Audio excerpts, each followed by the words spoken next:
in particular Glenn Summers, who'll be presenting on behalf of Jenny Gannon. He'll be presenting on active distribution systems and distributed energy resources.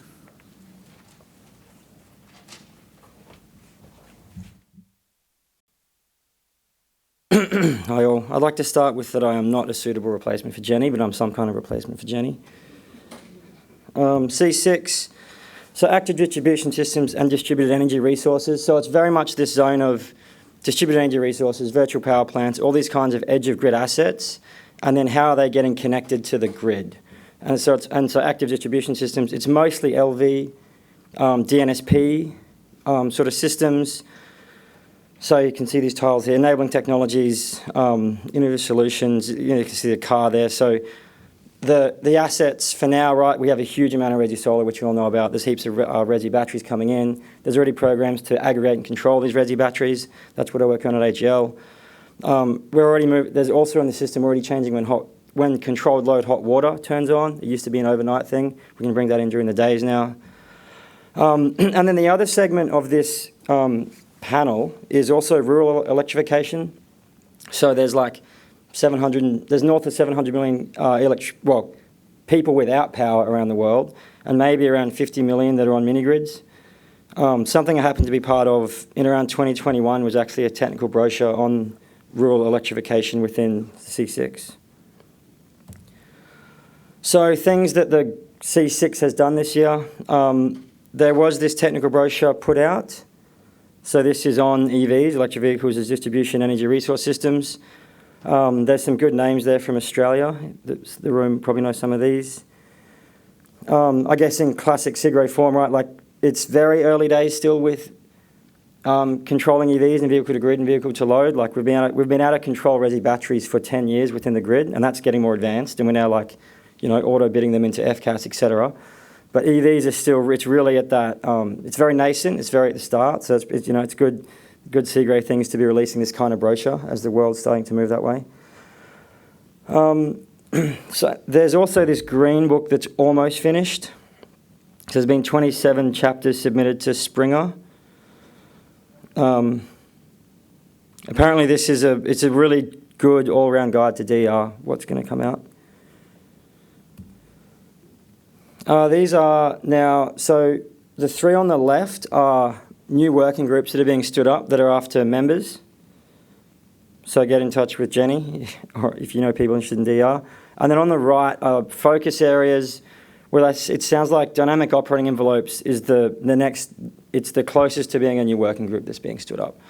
That's, again, another really hot emerging topic that's becoming more and more relevant within DR, within Australia, is dynamic operating envelopes and being able to, like the DNSP is essentially being able to curtail or send signals to curtail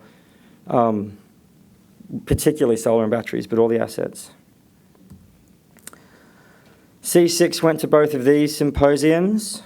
The C6 International meeting was held at Trondheim. It looks like we had some papers from Australia there.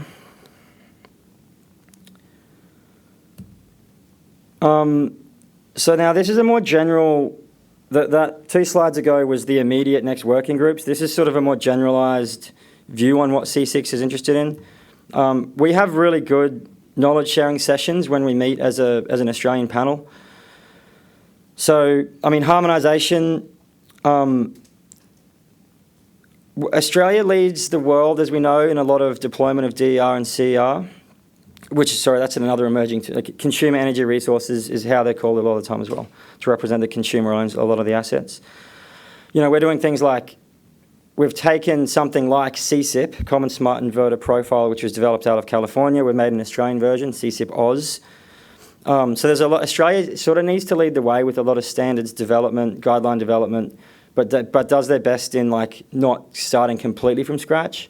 And we endlessly, we are very alive to, because I'm in a few different standards committees, that Australia's still a small market for these kind of OEMs, so you can't be too burdensome, you can't be too overbearing, because they could simply just reject even coming here if you were too strict. And then see this, some of the others, right? So I mean, Compliance to AS 4777 has always kind of been an interesting one. We know that batteries are coming. Like, it was 10 to 12 years ago, there was a lot of government support for solar. That you don't need that anymore for solar. Now we're getting this sort of resi battery wave where a lot of government support for resi batteries. Hosting capacity is just like a classic classic DNSP emerging problem with how we're completely changing the power flows at the end of the grid. CIDA has been covered. We had a really good CIDA conference. I think this name is a good, it's a better name for what C6 is, like Conference of the Integration of Distributed Energy Resources. So yeah, we had a good time there in Adelaide.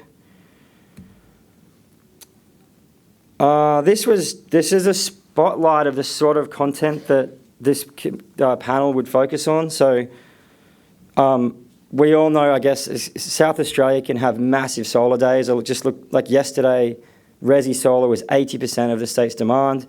When there is a point where there's too much for various reasons, even at the macro level, like macro being like the AMO kind of like top level system power balancing level.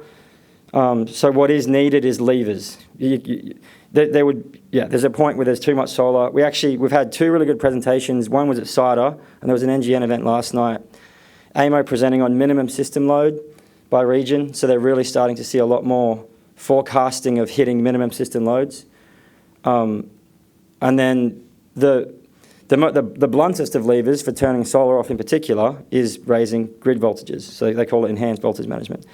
The emergency backstop is a little bit less blunt, though still very blunt. And there's solutions where the DNSPs essentially connect direct over API into solar inverters to be able to curtail them.